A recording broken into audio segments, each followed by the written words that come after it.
جن کا سربراہ اس وقت ابن سعود تھا، ان لوگوں کو خلافت عثمانیہ کے خلاف مکہ میں، مدینہ میں، طائف میں جنگیں شروع کروائی انہوں نے. بہت بڑا پروجیکٹ ہے لارنس اریبیا، کتابیں ہیں، فلمیں، آپ ضرور پڑھا کریں وقت ملے آپ کو. اس میں بڑا کھل کر بہت ساری چیزوں میں بیان کیا ان کے ظلم و ستم کیا آتے. پھر بہرحال اس وقت یہود و نصارہ نے جو عرب میں آنے کی اجازت اور راستہ کھولا گیا، اس پہ ابن سعود باقاعدہ طور پر سعودی عرب کا بادشاہ بنا، اور پھر سلطنت عثمانیہ حجاز سے سعودی عرب بنی، اور وہ کھیل کھیلا گیا جو آج بھی اسرائیل کو تسلیم کرنے کے معاملے تک چل رہا ہے. فلسطین کی حمایت میں آپ کو پتہ ہے کون کون ہے؟ مغرب، امریکہ اور یورپ نے کیا محاذ بنایا ہے.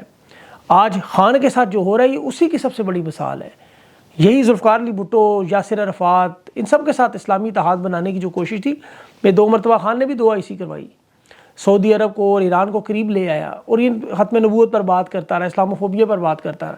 آج وہی لابی، وہی واردات، وہی کیسز، چاہے وہ سائفر ہو، القادر ہو، عدت ہو، توشہ خانہ ہو، توہین جج ہو، توہین الیکشن کمیشن ہو، دفعہ 144 9 میں سارے بوگس جھوٹے کیسز. ابھی توشہ خانہ کیس میں دیکھیں جو مذاق کے یہ بنی ہوئی سزائیں، تیسری سزا ایک دفعہ پھر الیکشن کمیشن نے سزا دی، پھر نیب نے سزا دی کہ جی قیمت درست نہیں، اب پھر تیسری مرتبہ سزا. ایک ہی بندے کو ایک ہی کیس میں زخمی کو پوچھا جا رہا ہے کہاں کہاں زخم ہے، اچھا اس زخم پر تمہارے اوپر پرچہ نہیں ہوا، پہلے حملہ ہاتھ سے ہوا، پھر پتھر سے ہوا. مطلب اس کو گھما پھرا کے مسئلہ صرف اور صرف انٹرنیشنل اسٹیبلشمنٹ. یقین کریں کہ ہمایوں دلاور، جج بشیر، یہ اسٹیبلشمنٹ کے لوگ، یہ سارے آپ کے سامنے صرف ڈمی ہیں، مہرے ہیں، ورنہ پروسیکیوٹر عدالتوں سے بھاگیں گے. اگر ان کے بس میں کچھ نہ ہو، یقین کریں یہ لپیٹ کے پھینک کے نہیں مانتے، خان کو نہیں چھوڑیں گے. یہ اس طرح کی بات بھی کر سکتے ہیں. پبلک پہ آ گئے ایجنسیوں کی طرف. ابھی دیکھیں نا تمغہ بغیرتی، معاف کیجیے، تمغہ صدارتی، وہ امتیاز جو دیا گیا خریدہ فاروقی صاحب کو، وہ کیا ٹویٹ کر کے کہہ رہی ہے کہ خان کو اس لیے قید میں کیا گیا تاکہ اس کے رویے میں تبدیلی ہے، اچھا بچہ بنائے. کون سے رویے میں 71 سال کی عمر تبدیلی مانگتے ہو؟ اندازہ کریں کون سا رویہ. یہ رویہ وہی ہے اسرائیل کے بارے میں، اور کچھ بھی نہیں ہے. ورنہ خان نے ایسا کوئی جرم نہیں کیا جو اسٹیبلشمنٹ کے ساتھ براہ راست ہو. آپ اٹھا کے دیکھ لیں، ان کے ساتھ کوئی ایسی لڑائی نہیں کسی جرنیل کے ساتھ خان کی. ابھی انہوں نے شہباز شریف کی فرد جرم والے دن جج کے سامنے پیپر رکھا، اس نے کہا 1 مہینے بعد آئیں. 1 مہینے وہ پڑھ نہیں سکا، تاریخ دی، 1 مہینے بعد شہباز شریف وزیر اعظم بن گیا. جج نے کہا میرا سلام دے دینا اسے بس. آج جو خالد خورشید، رؤوف حسن باتیں کر رہے ہیں، انہیں ایکشن کرنا چاہیے. پشین بلوچستان میں جلسوں کی بجائے، مطلب دیکھیں نا، ایک جلسہ 13 اپریل کا تھا، پھر دوسرا 10 مئی کا، تیسرا پتہ نہیں کب. تو یہ قیادت کو اپنی اسٹریٹجی بدلنی ہوگی. یہ انٹرنیشنل اسٹیبلشمنٹ سے لڑ رہے ہیں.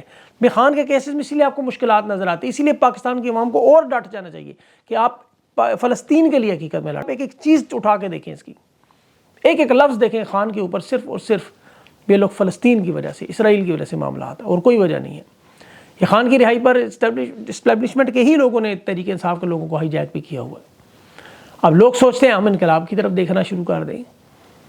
اور یہ جو انقلاب کی اکثر بیشتر بات کی جاتی ہے، 12 میں نے ٹویٹر سپیس پہ بھی بات کی کہ انقلاب ہمیشہ دیکھیں معاشی حالات سے آتا ہے، اور بعض اوقات یہ انقلاب پھر خراب بھی ہو جاتا ہے، مطلب وہ دہشت گردی کی طرف بھی چلا جاتا ہے. اب 9 مئی کو پرامن انقلاب آ رہا تھا، لیکن سول دستی کے جو بالادستی کے ماہرین ہیں، انہوں نے اسے دہشت گردی سے جوڑ دیا. جس طرح غربت سے انقلاب آیا، وہ انقلاب اب آئے گا. نہ گندم نہ روٹی، جس طرح فرانس میں تھا کہ روٹی نہیں تو کیک کھاؤ. آپ کو یاد ہوگا مزدور اپنی آدھی مزدوری روٹی پہ لگا دیتا تھا. پھر نمک پہ ٹیکس لگا، مہنگائی 88% تک ان کے اس دور میں پہنچی تھی. قحط کی صورتحال تھی، خوراک کی قلت تھی. پھر غریبوں نے دیکھا کہ عمرہ اور شریف کیا کر رہے ہیں، تو پھر فرانس کی ملکہ اور وہ جو آپ کو پتہ ہے حال ہوا، پھر انقلاب وہ آیا کہ آج بھی 300-350 سال بعد پڑھیں تو فرانس کی گلیوں میں گوشت کی بدبو کا سوچ کے فرینچ پرفیوم یاد آتے ہیں. اللہ اس وقت سے بچائے انہیں عقل آئے. لیکن اصل معاملہ جو میں نے آپ کو بتایا وہ یہ 2 معاملات کی وجہ سے سارا معاملہ پھنسا ہوا ہے. ورنہ دیکھ لیں بھارت دنیا میں نیا ورلڈ آرڈر بنا رہا ہے، اس ورلڈ آرڈر کا حصہ بن رہا ہے. امریکہ، برطانیہ، کینیڈا، آسٹریلیا، ان کی بھارت کی جو ایجنسیاں ہیں ان کے اثر و رسوخ دیکھیں. کینیڈا میں خالصہ دن منایا جا رہا ہے. کینیڈین وزیر اعظم نے وہاں جو موجود رہنما ہیں ان کے تحفظ کی بات کی بھارت سے. کیلیفورنیا میں سدھو موسے والا سنگر جو ہے، اس کے گینگ کا انہوں نے حساب کتاب برابر کر دیا. آج بھارتی ایجنسیاں اس میں ضرور انوالو ہوں گی. یہ وہی ورلڈ آرڈر ہے جو دنیا کے ترقی یافتہ ممالک میں پھیلا رہے ہیں. امریکہ جس طرح دنیا کے جس ملک میں چاہے آپریشن کر دے، ملٹری بھیج کر دے، چاہے رجیم چینج کر دے، اس پاور کا حصہ. اور ہم بدقسمتی سے $10 ارب کا ڈیفنس رکھنے کے باوجود اپنے ملک میں چین کے لوگ باشندوں کو سیکیورٹی نہیں دے سکتے. 5000 کے قریب کالعدم جماعتوں کو 25 سال سے کنٹرول نہیں کر سکتے. کے پی میں سیشن جج کو اٹھایا، 5 کروڑ دے کے واپس لانے کی بات ہے. کچے کے ڈاکو اسی طرح 550 لوگ وہ نہیں قابو آتے. بلوچستان میں 2500-3000 لوگوں سے بات نہیں بنتی. اب یہی وجہ اپنے دفاع سے پیچھے ہٹتے جا رہے ہیں. ابھی ایاز امیر صاحب نے کہا کہ یہ کیا اس تاریخ دیکھنے کا کور کمانڈر کانفرنس اتنی اہم ترین کانفرنس، اس میں سوشل میڈیا ڈسکس ہو رہا ہے، یہ ان کا لیول ہی نہیں۔ اب پاکستان کے لوگ جب آئی ایس آئی پہ تنقید کرتے ہیں تو آئی ایس آئی ایک بڑا بہترین ڈپارٹمنٹ، بڑا اعلیٰ دنیا کا ایک محکمہ، یہ ذوالفقار علی بھٹو کے دور میں، لیکن جب سیاسی ونگ بنا، پولیٹیکل ونگ، جو وزیر اعظم کے ماتحت، پھر لوگوں نے تنقید شروع کی سیاسی ونگ پر، جو اس وقت پاکستان کی سیاست کو کنٹرول کرنے کی پالیسی رکھتا ہے۔ باقی ان کی دیگر شعبے میں جو کام ہے وہ دنیا تسلیم کرتی، اس لیے ہائی کمان کو سوچنا چاہیے چیزیں کہ سیاست سے مداخلت سے ان کی کارکردگی پر سوالات اٹھ رہے ہیں۔ ابھی اسی طرح بلوچستان میں پیٹرول ڈیزل سمگلنگ کا جو دھندا ہے، اس میں حکومت پاکستان کا وائٹ پیپر آپ پڑھیں، خزدار کا وہ حبیب گچ کی ایک نائب تحصیلدار، لیویز کے اہلکار، ایس ایچ اوز، اتنا پیسہ ارب پتی نکلے سارے، ڈپٹی کمشنر، پولیس افسران، سارے کا سارا سسٹم، سب لوگ وہاں ارب پتی لوگ ہیں، تو پھر کیسے رکے گی کرپشن؟ اب قاضی فائز صاحب کے حوالے سے جو خبریں ہیں، دیکھیں یہ مخصوص نشستوں کا معاملہ ہے، یہ اسی وجہ سے نہیں اٹھا رہے اپنے مخصوص نشستوں کا معاملہ کہ 3 سال کی ایکسٹینشن کا ان کی نوکری پکی ہو جائے۔ اگر یہ مخصوص نشستیں تحریک انصاف کے پاس گئیں تو قاضی صاحب فارغ، آئینی ترمیم نہیں ہو سکتی۔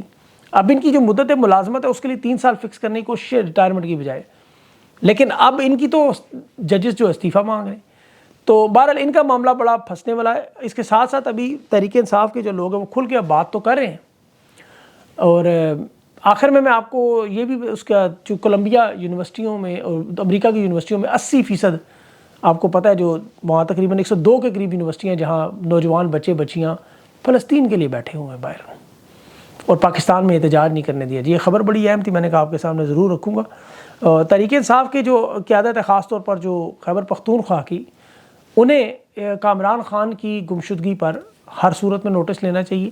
سوشل میڈیا آپ کی بہت بڑی طاقت ہے، اگر اس طرح کے لوگ، اس طرح کے ان کے ساتھ سلوک ہوا تو پھر لوگ آپ سے پیچھے ہٹ جائیں گے، اس کا آپ کو بڑا نقصان ہوگا۔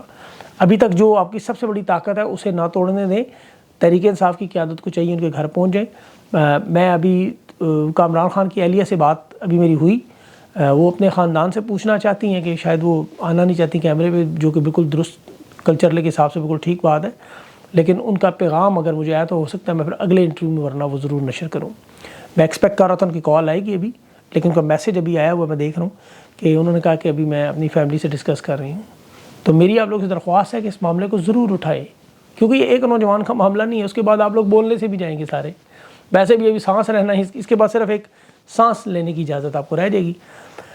بہرحال اللہ تعالیٰ رحم کرے پاکستان پر اور ان تمام حالات پر۔ انشاءاللہ انٹرویوز میں ابھی تحریک انصاف کی قیادت سے اور باقی لوگوں سے پوچھتے ہیں یہ جلسوں کی واردات کیوں کر رہے ہیں، کیونکہ یہ تو روز کا کام ہے ہمارا، ان کو تنگ کرنا ہے، ان کو دباؤ ڈالنا ہے، آپ لوگوں نے بھی ہم نے بھی، تو ان کے لیے محنت تھوڑی ہم نے الیکشن میں تو نہیں کی، اب اس کا ان کو ظاہر ہے رزلٹ بھی دینا ہوگا، نہیں دیں گے تو عوام سوال پوچھے گی اور بار بار پوچھے گی جب تک خان کی رہائی نہیں ہوتی۔ اپنا خیال رکھیں، مجھے اجازت دیں، اللہ حافظ۔